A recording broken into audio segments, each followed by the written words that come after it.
I have a feeling people will be joining us, but I want to get started because we have a lot to cover tonight. And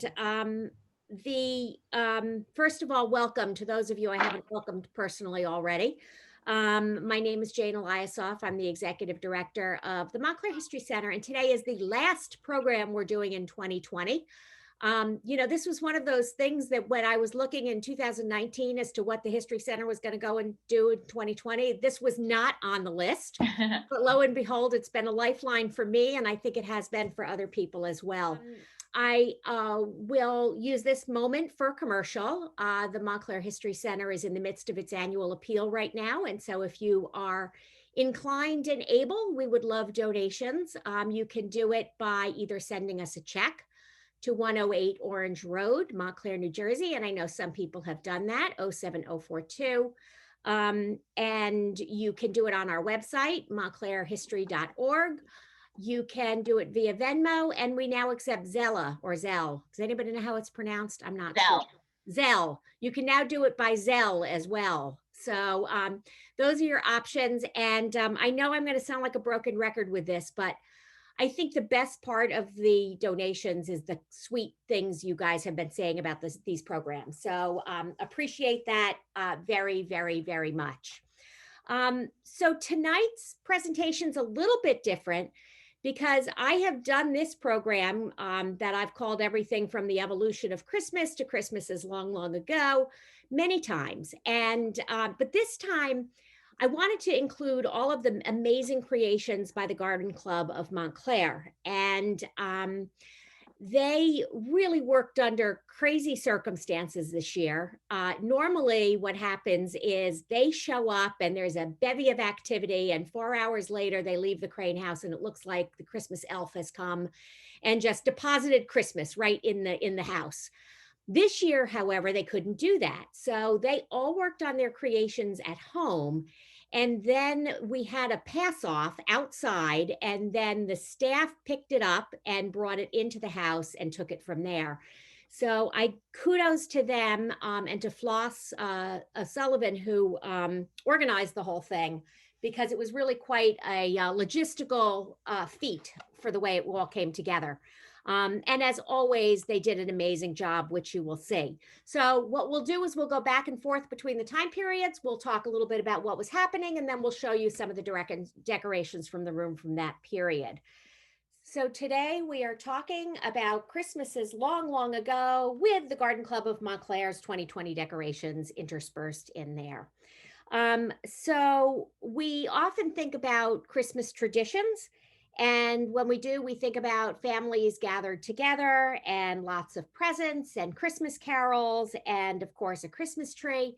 But it wasn't always like that. And so today what we're going to do is talk a little bit about how Christmas evolved over the years. We will touch briefly on Hanukkah and we will touch briefly on Kwanzaa. But because the inhabitants of the Crane House and historic YWCA were first Presbyterian and then the YWCA is a Christian organization, we are going to focus a little bit more, well, a lot more on Christmas instead. So we're going to start out a very, very long time ago. And that is all the way back into the period long before the birth of Christ. And we're going to talk a little bit about the ancient roots of Christmas. So a lot of people have heard of Saturnalia, and that is a feast that was to the god of the harvest. It usually happened on or around December 17th, and it was a huge party. There was lots of food, lots of drink. There was gambling, there was role reversal. The rich would pretend they were poor, the poor would pretend they're rich. Men would pretend they're women, women would pretend they're men. There was lots of sex, there was lots of feasting, and it was really quite the party. And that was one of the celebrations that was held back during the ancient times. The other one was in Persia, and that was a celebration to Mithra, who was the Persian sun god. And that happened, interestingly enough, on December 25. And the Persian sun god religion had a lot in common with Christianity. There was monotheism. There was baptism. There was life ever after. The one huge difference is that women weren't included, but it was a big celebration, again, big party on December 25th. Now, then you have Christianity and the birth of it around around obviously the turn from BC to AD, and by about the 4th century or so, you're beginning to find that it's beginning to make its way into a lot of different areas throughout the world, particularly that one area. But what they're finding is that they're having a bit of a hard time selling it because a lot of people are not really willing to give up some of their old traditions like Saturnalia and Mithra. So they think to themselves, and I'm probably oversimplifying this, now, what could we do that could encourage people to come to us? So they thought, let's take over December 25th as the day of Christ's birth. And we can draw all those pagan worshipers from the sun god to the son of God, and maybe it'll work. Well, it did, sort of. They were willing to become Christian, but they weren't quite willing to give up the party. So what you begin to see during this period is that dichotomy that still exists today of, is it a secular religion or is it a sacred religion? And that pull still exists. We're going to fast forward about 1,000 years here, and now we're in 16th century Britain, and you can see on the left an illuminated manuscript that shows the celebration and what's on the table. Lots of food, lots of drink, people gather around having a good time. And Thomas Tusser was a poet during that period, and he sort of underscores the same theme. At Christmas, play and make cheer, for Christmas comes but once a year. Good bread, good drink, a good fire in the house, brawn, pudding, and souse, and good mustard withal, beef, mutton, and pork, shred pies of the best, pig, veal, goose, and capon, and turkey well dressed, cheese, apples, and nuts, jolly carols to hear, and then in the country is counted good cheer. So obviously, lots of cheer, lots of fun, lots of food. So that's what's happening in the 16th century. And it wasn't even just a one-day event. Christmas started on St. Nicholas Day on December 12th, or 6th rather, and went all the way through to Candlemas, or the Purification of the Virgin, on February 2nd. And really remember, at the time, if you were traveling someplace to visit somebody, you were not just going overnight, you were staying for a while. So it truly was a celebration that lasted weeks during this period. And you begin to see some sort of revelry going on that has shades of Saturnalia in it. Notice this picture. So we see the gentleman who's dancing on the left-hand side. My bet is that he's probably had a bit to drink. The guy who's seated at the table has got a crown on his head. My bet is he's probably not really royal, that there's some sort of role reversal going on there. So you see some of these shades of Saturnalia kicking back up again in the Christmas season now. We also have mumming and wassailing. Now, today when we think of mumming, we only really think of the mummers parade, but back then it was a big thing. People would dress up, often in the opposite sex. There was a lot of debauchery going on. This picture on the left-hand side is a print by David Teniers in the 17th century. And you can see, if you could see this a little more clearly than you can on a small screen, there's drinking, there's dancing, and someone is actually crowning somebody a king in this picture. And then you've got the wassailing. And we think of that as just such a lovely little, here we come a wassailing, along the leaves so green, very nice, very pretty. Well, it wasn't all that nice. It was sort of, I like to think of it as Halloween on steroids, because there would be these roving bands of primarily young men who would go door to door and would demand things, food, drink, money, and they wanted it. And if they didn't get it, they felt it was their right to be able to burst through the door and take it. So you can see, we think of here we come a wassailing, but here's another phrase from one of the carols that was sung during that time about wassailing. We've come here to claim our right, and if you don't open up your door, we'll lay you flat upon the floor. So they weren't joking around on this.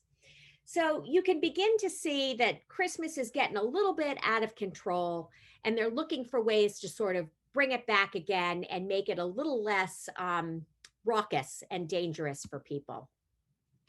Now, that was what was happening in the old country.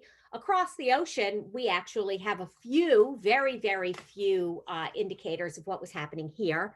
John Rolfe in 1609 wrote this: Christmas among the savages, where we were never more merry nor fed on plenty of good oysters, fish, flesh, wild fowl, and good bread, nor better fires in England than in the dry, warm, smoky houses of Powhatan.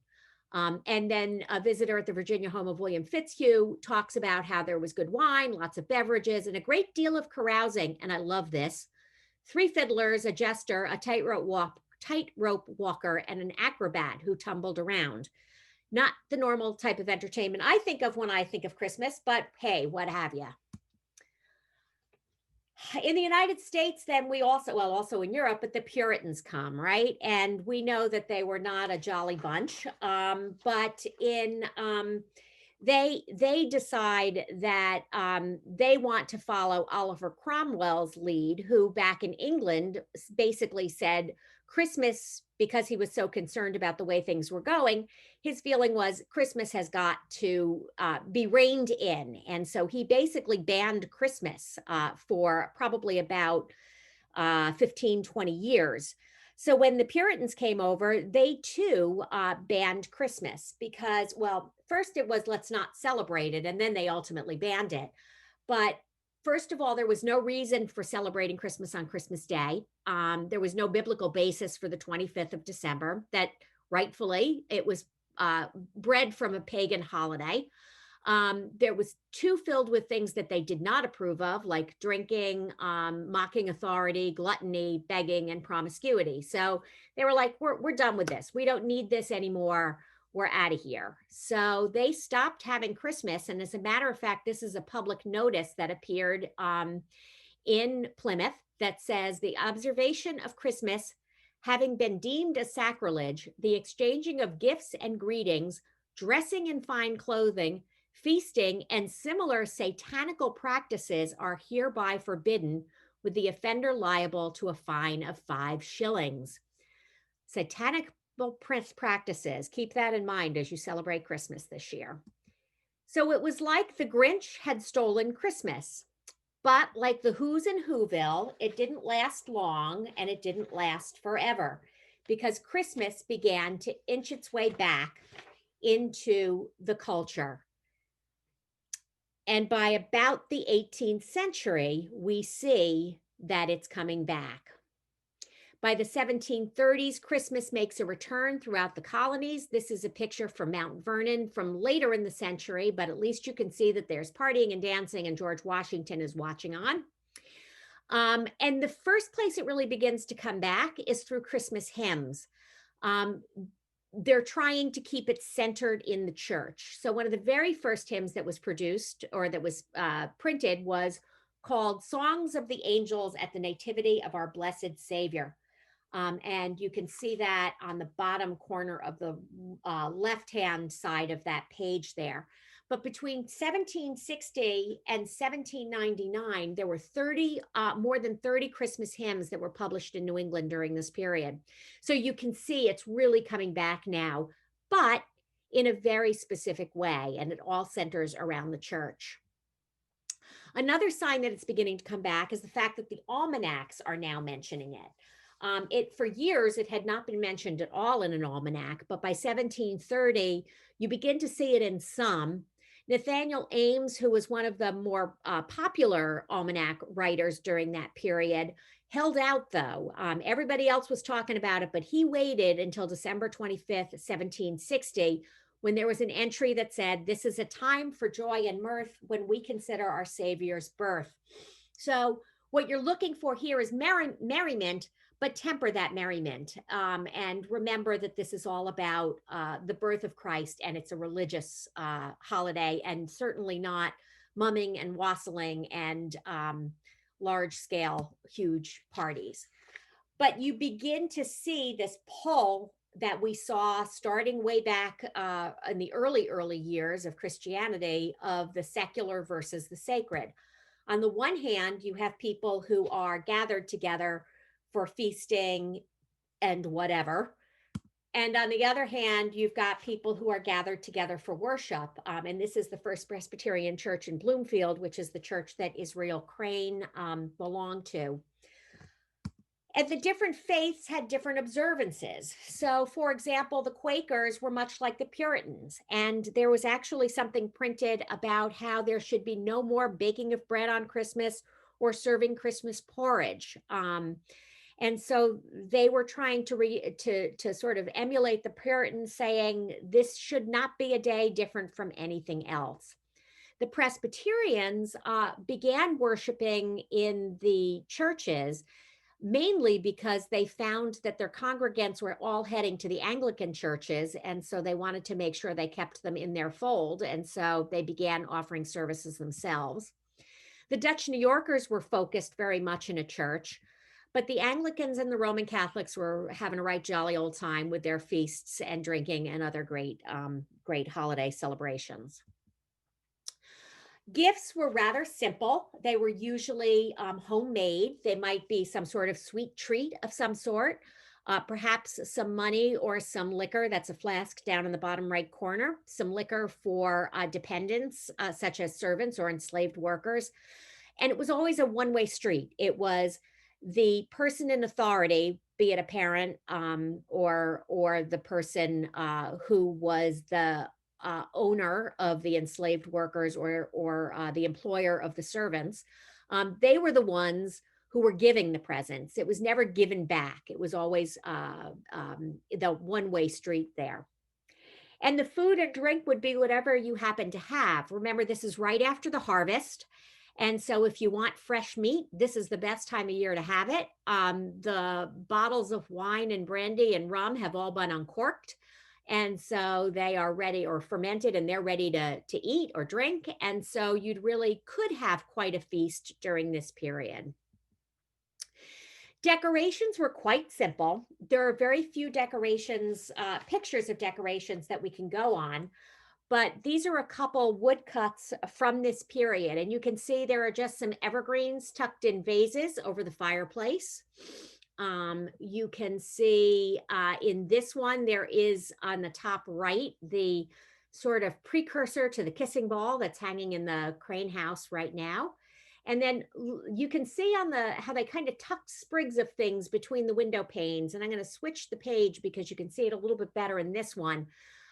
It looks like what they did, and this is quite tough to do. I've tried to do this and it doesn't work really easily, is just take like a piece of holly and tuck it in behind the window, the mullions, and that holds it in place. So very limited amount of information that we have as to how they did indeed decorate, but chances are good it was things from outside that they had right in their own backyard. So by the late 1700s, Christmas was different things to different people. It could either be pious devotion, it could be drunken revelry, or it could be feasting, or any combination thereof.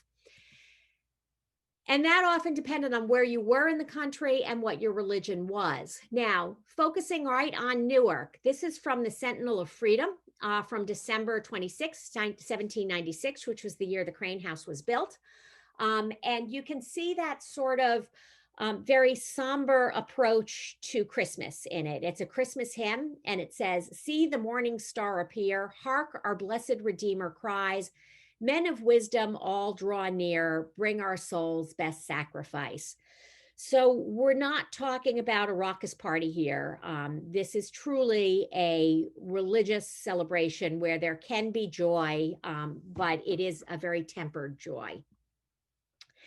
And now I'm going to pause and share some of the beautiful decorations from the Crane House and Historic YWCA.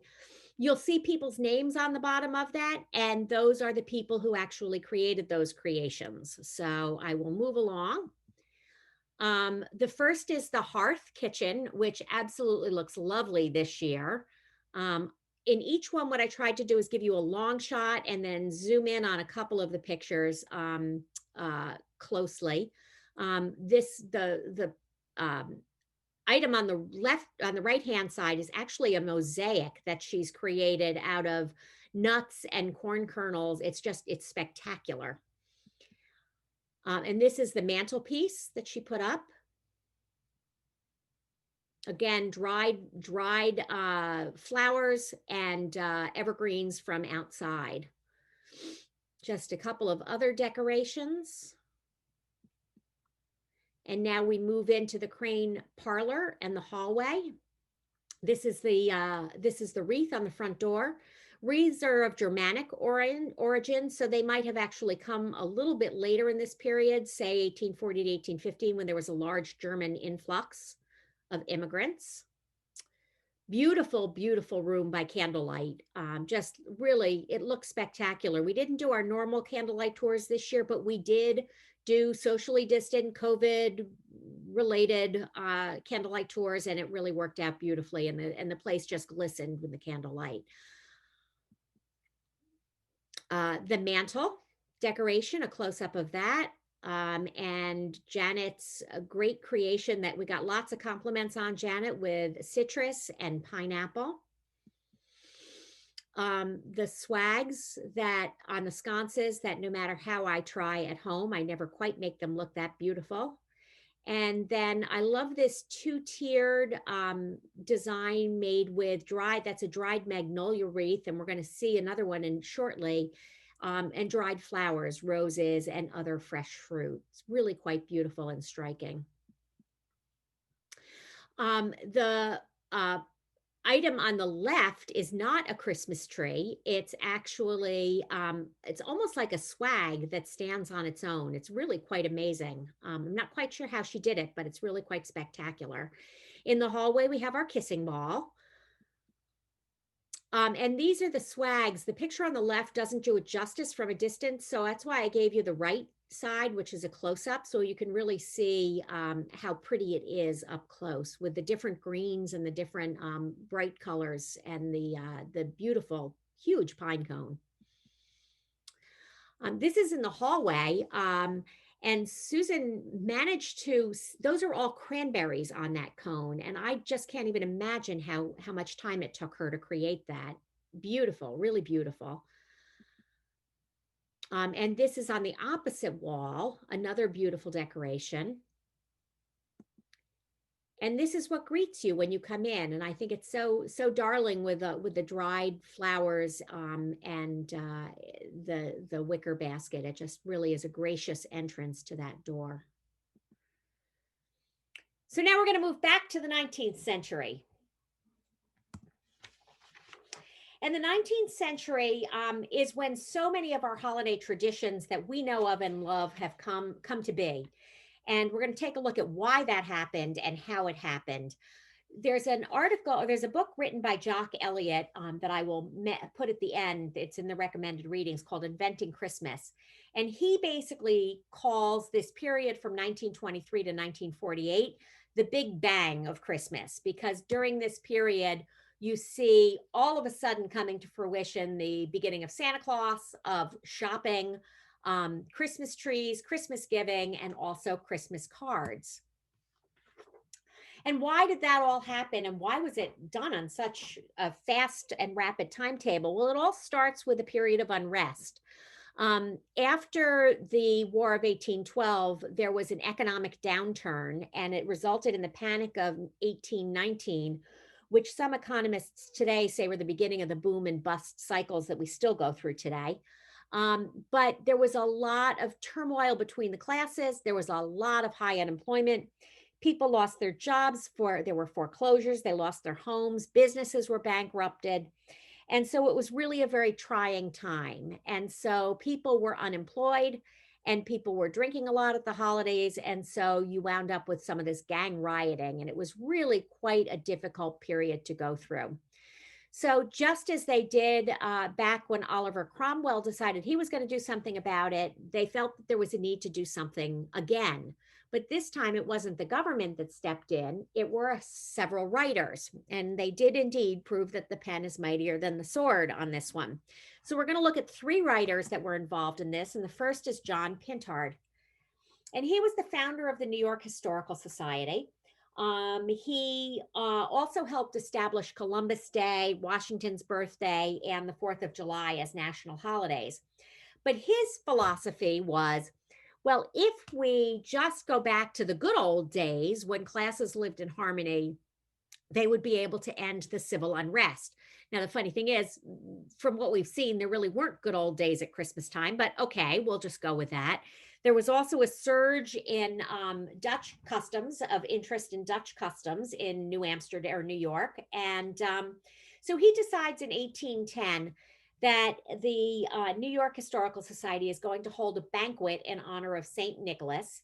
And he commissioned this poster that sort of began, we did see some St. Nicholas pop up in some of the earlier writings, but this sort of begins to catch on a little bit here. And you can see that that St. Nicholas on the left there is really nothing like the St. Nick that we know of. However, you'll notice that St. Nick appears to be coming in and through a chimney, maybe. I mean, at least he's on a fireplace. And the stockings are being stuffed with toys. So we begin to see some of that imagery coming through, again, brought out by a lot of the Dutch customs that were known at the time.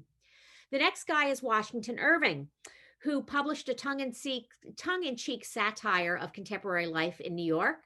And in 1809, he did mention St. Nicholas as being the patron saint of the city, but then he revised it in 1821, and it's sort of the debut of St. Nicholas as we know it today. He writes, riding over the tops of trees in that self-same wagon wherein he brings his yearly presents to children. The smoke from his pipe spread like a cloud overhead, and when he smoked his pipe, he twisted it in his hat band, and laying his fingers upon his nose, gave a very significant look. Then mounting his wagon, he returned over the treetops and disappeared. So look at that. Now all of a sudden we've got Santa or St. Nick riding over the treetops in a sled with a pipe. And so we begin to see the Santa or the St. Nick that we know today. And the next guy, of course, is Clement C. Moore, and he published a visit of St. Nicholas back in 1822. And the legend goes that he had 94 acres in Chelsea, New York, as a farm, but he decided the day before Christmas he was going downtown to the city to get a turkey. And on the way back, he penned this poem. Now, what's interesting is this was not his normal type of poem. He was a very serious poet. He was a learned man. He taught Hebrew. And he was actually, according to the story, a bit ashamed of it because it didn't have the same meter. It was almost comical in a way compared to what he liked to write, and so he didn't actually allow it to be printed with his name until 1844. And notice the timing on this. He publishes it first in the Troy Sentinel in 1823. By 1824, it's now printed in 2 almanacs. And by 1840, everybody knows it. But the big question is it really him? There's a gentleman named Henry Livingston Jr., who lived up in Poughkeepsie, whose descendants for years have claimed that he was the writer. And Joe Klein, who was the Times columnist who wrote Primary Colors, he actually did sort of an investigation on it. And he too believes it was Livingston, who wrote in this meter much more often than Clement Moore did. And we will probably never know. But right now, Moore is the one who gets all the credit. And he really is the one who we can give credit to for sort of forming the Santa that we know today. The appearance of him is he's chubby and plump. He has twinkling eyes, dimples, rosy cheek, and a round little belly. It's a one-night thing, the night before Christmas. How does he get around? He picks up from what Washington Irving says, and he's got the reindeer in a sled. He comes down the chimney.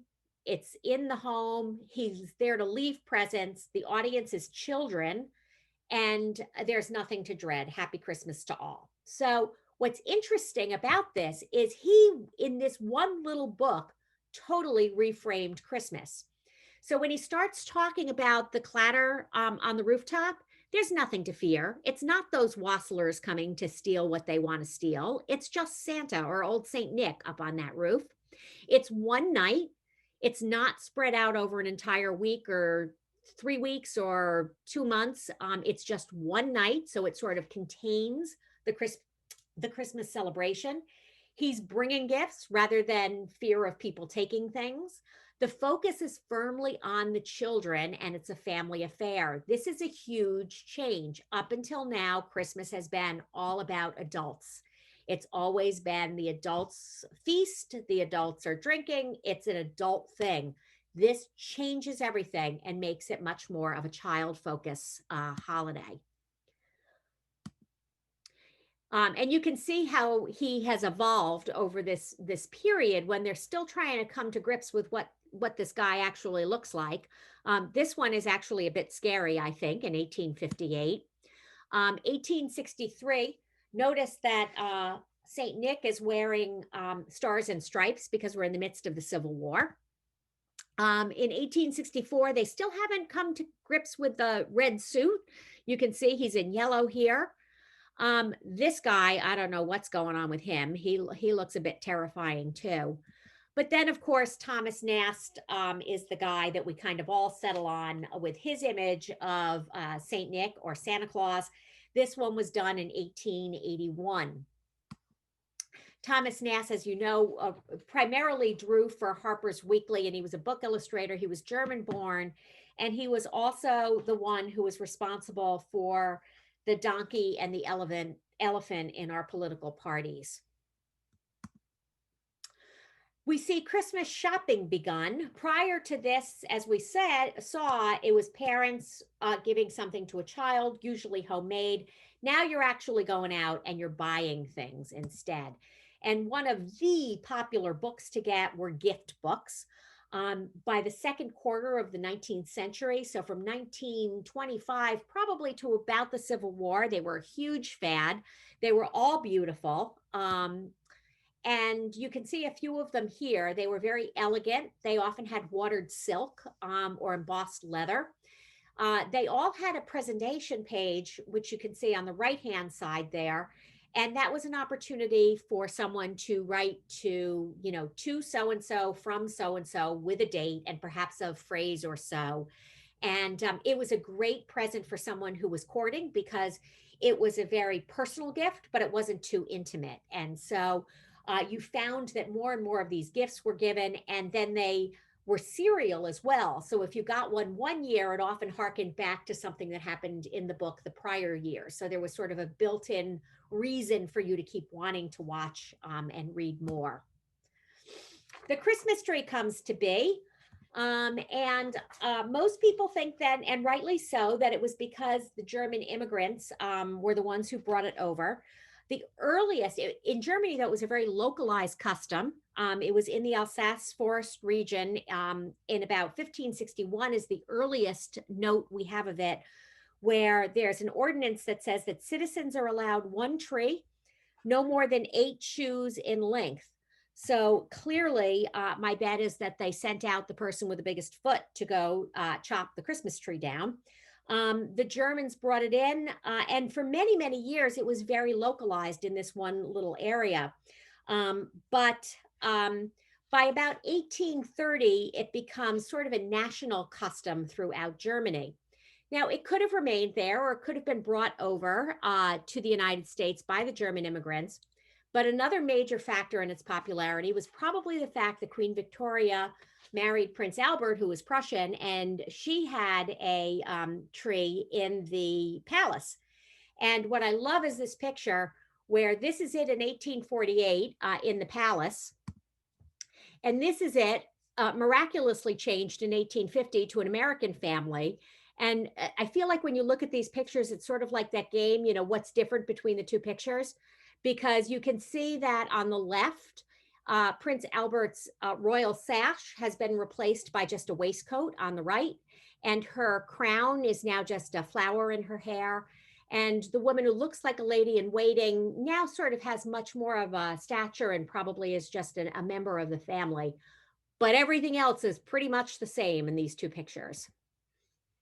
The common features of the Christmas tree, they were usually tabletop, and it was often just you'd go out and lop off the top of the tree, not the whole tree. It was put up any time between Christmas and New Year's. It was not necessarily something that had to go up a week or two before Christmas and stay up until after New Year's. It was usually filled with gifts that hung on the branches. Candles lit the tree, which scares me to pieces, but that's what they did. And it was usually a surprise for the children. So the adults would set it all up and bring the children into the room, all lit. And it was, I would imagine, quite magical for those children. Again, focus on those children now. It became the season of giving, with Charles Dickens writing A Christmas Carol. And he published that in 1842. He wrote it feverishly during this period in a 10-week time. He was particularly troubled by some of the social issues that resulted from the Industrial Revolution, especially child labor. From what I understand, he really didn't make a ton of money on it because of some really poor publishing deals. But somebody this afternoon told me that he actually went and did readings on it afterwards, and that's where he made some of his money back. So never verified that, but we'll go with it. And you begin to see more and more the idea of Christmas as a time of charitable giving coming around. Children's Aid Society was founded in 1853, and this is a picture of their Christmas celebration on the left-hand side.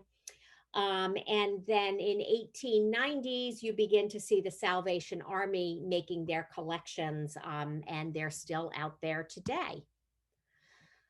Christmas cards is the one final thing that was part of this whole big bang. It began in England in 1843 and ultimately made it into the United States by a German immigrant from Roxbury, Massachusetts, or in Roxbury, Massachusetts. He was a lithographer. And he began printing Christmas cards in 1874, and it took off from there.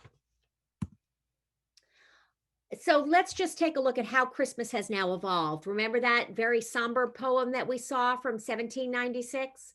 This is now a poem, or this is now a write-up in the same newspaper, the Newark Sentinel of Freedom, from 1863. And you can hear the difference in what Christmas is.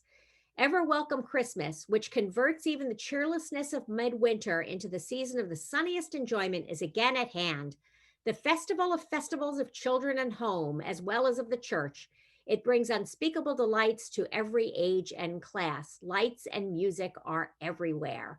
So you now have, yeah, it's church, but it's really a festival of children and home and sunny enjoyment. And it has really, truly transformed from that, from what we saw in 1796 to what we see today. So really that big bang has now taken effect, and it has converted Christmas into really the seeds of what we know of Christmas today.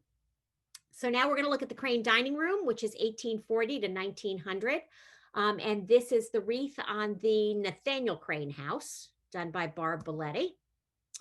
This is the room in total, and it really looks like you could come in and have a feast right there. Some close-ups, the beautiful mantle on the left, and another interpretation of that magnolia wreath on the right-hand side. This picture, it's hard to tell, but it's actually two tiers, and it's really quite spectacular when you see that. Pomanders, very popular during that period, the citrus fruits studded with cloves. And these remind me very much of the styrofoam Christmas balls that we'll see later on. A beautiful piece on our pier table. Again, the far away picture didn't do it justice, so the one on the right is a close-up.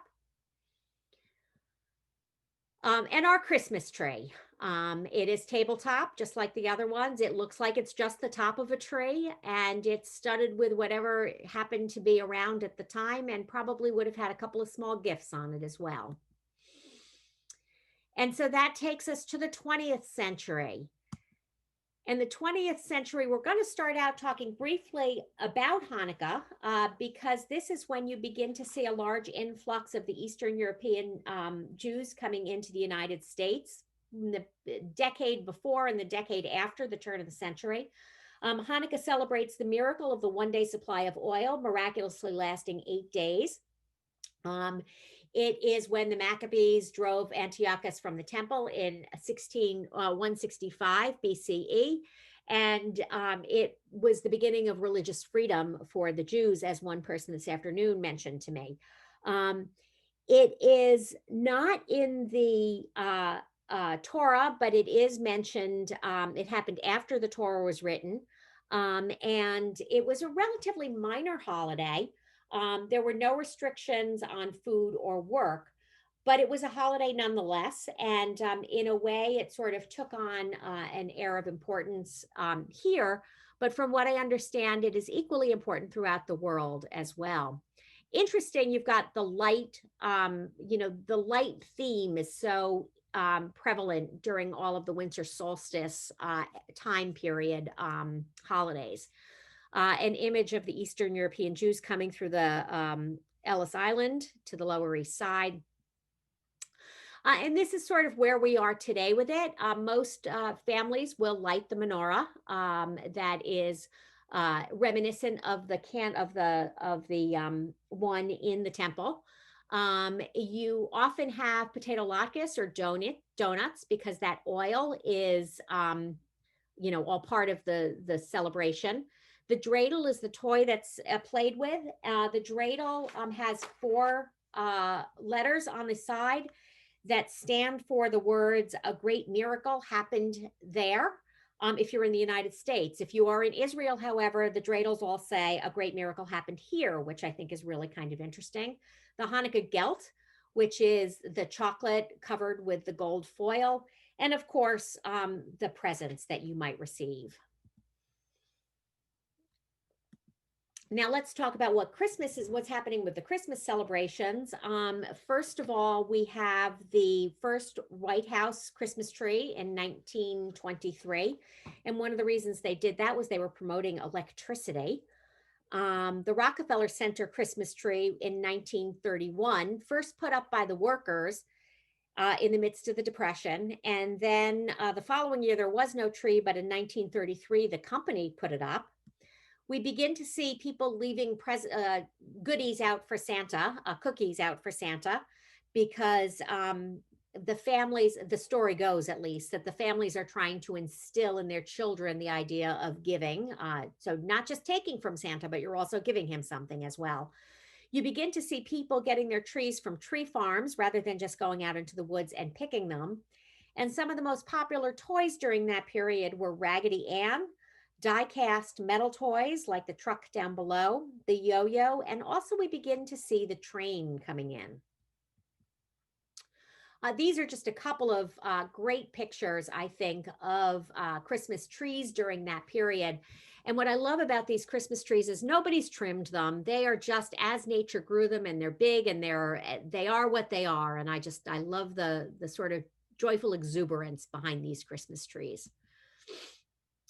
So now let's take a look at the Borders dining room. For those of you who have never been to the Crane house, the front half of the house is as it was when the Crane family might have lived there. And the back half of the house is the way it looks when the YWCA was in there from 1920 to 1965. And we know that this room was the Borders dining room. So this is probably where the boarders would gather after they worked, if they were working in domestic service, and they would come back together and celebrate with the other boarders their Christmas season or their Christmas dinner. And so this is sort of the wide shot, and also it during their candlelight tour. Some close-ups, this beautiful basket of greenery and other items that is in the exposed hearth that's in that kitchen. Cute little gingerbread house on the buffet, as well as a couple of little small toys.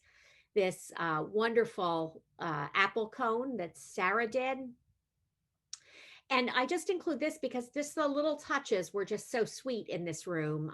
The little toy up on top, and even Michelle baked gingerbread cookies so that Santa would have something when he left the Borders. Here is the mantle, and just so you know, there was another one of those small ones on the opposite side, but I wanted to get up close so that you could really see some of the dried fruit that's in this one. that everybody tells me is really easy to do. I have never done it, but I think that may be something I'm going to try this year. And then we begin to move into 1940 to 1965, which I like to think of as the era of the classic movie, because there are certain movies that I have to watch in order to make it feel like Christmas is Christmas. And one of them is It's a Wonderful Life. To me, Christmas isn't Christmas without Clarence ringing the bell. And so It's a Wonderful Life was done in 1946. The Bells of St. Mary was done in 1946. Miracle on 34th Street in 47. We're going to skip him for a moment. Holiday Inn, 1942. White Christmas, 1954. Frosty the Snowman in 1950. The Grinch, I think it was in 66. Rudolph the Red-Nosed Reindeer in 64. And of course, Charlie Brown's Christmas in 1965. So my bet is there's probably not a person on this call who doesn't like to watch at least one of these to get themselves ready for Christmas every year. We also see, and here are a couple pictures. This is the aluminum Christmas tree. Christmas trees, you could also now not just get them at the local corner shop, but you could also buy artificial ones or get one with this aluminum like this one that has, what I love about this picture, it has the wheel on the right-hand side that had different colors in it. And as the wheel spun with the light behind it, it would shed a different light on your Christmas tree. So it made it look like your Christmas tree was changing color. And of course, bubble lights. And those styrofoam balls that I said reminded me of those pomanders. Styrofoam was invented in 1941. And so people began using sequins and pins and creating these balls that they would then hang on their Christmas tree. It was also the period when we had a lot of the quintessential Christmas songs written. Many of them, as somebody mentioned earlier, are because of the war. And so there are people who are longing to be home or people who are just coming home. And so you can see in the 40s and 50s, if you look at the favorite Christmas songs and then graph out when they were done, 40s and 50s wins hands down. And the list on the right is all of those songs that fall within there. And when I looked at this, I thought, geez, it looks like the playlist for Light FM right now during this season. You know, Santa Baby, Jingle Bell Rock, Little Drummer Boy, Rocking Around the Christmas Tree. They were all done during this 20-year span. Popular toys, the Slinky, Mr. Potato Head, televisions. Everybody had to have a television now to replace that radio. And Silly Putty. I didn't realize Silly Putty went back that far. And so by the end of this period, the 1960s, this is what Christmas now looks like. It is, the perfect blissful family back from that period. This has nothing to do with Christmas. It actually is an ad, but it's a 1960 gift index down below. Infant toys, rider toys, wheel toys, musical toys. So we really are now family focused, very commercial. And so we have now fully evolved to where we started back in 1820 or so. This is the YWCA club room, which is where the girls would gather for clubs and meetings and other things. It was a club room from 1940 to about 1965. If you've never been to the Crane House, this is what it looks like. And what's that picture behind there is of the girls from the Y standing right there in front of that mantelpiece. So it's almost life size. And you can see it was just a place where they could gather. And some of the great decorations that were in this room, the Christmas tree with real live bubble lights. The piano looks beautiful this year with these 3 different floral decorations. And you'll see in a minute what it looks like lit up at night. That church was donated to us a few years ago, and it actually lights up and really made the place sparkle. And that is a period piece, the Christmas carols. And here you can see The bottom right-hand corner shows you what that piano looks like with the candles on, but just really adorable little touches in this room as well. The centerpiece with the folded Christmas trees and these little deer on it. Somebody brought in their Elvis Presley album and wrapped it up for us, and just two other really darling decorations on the other side as well. It's the little touches that really made it look like a very playful room where girls would love to come and hang out around Christmas time. And here's the final decoration on this room. You'll notice that now we're no longer using the apples and the fruit, but now we've got some more funky kind of decorations in it as well. We end with a quick discussion of Kwanzaa, which is a celebration of family, community, and culture that was really invented around 1966 by a gentleman named Dr. Maulana Karenga, and he was a professor of Africana Studies at California State University. And what he was trying to do was preserve and revitalize the African American culture. It's not a religious holiday; it's a cultural holiday, and it's characterized by these candles that are lit one every night, and you can see what they symbolize on this page.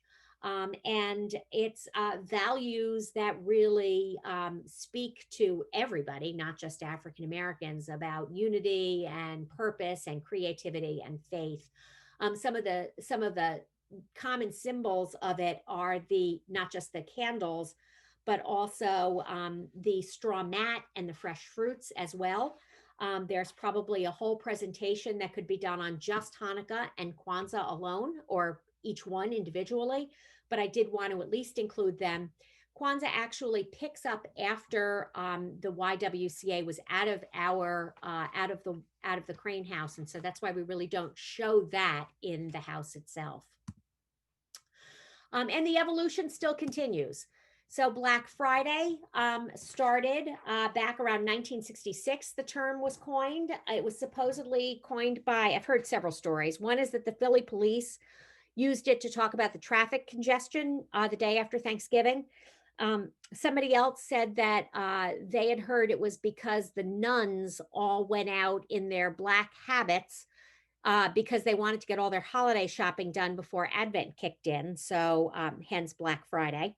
We also have Elf, which is the other movie I've got to watch after It's a Wonderful Life to make Christmas Christmas for me. The Polar Express in 2004. Elf on the Shelf, a new one from 2005 that I'm really glad my kids were older before that kicked in. It seems very labor intensive to me.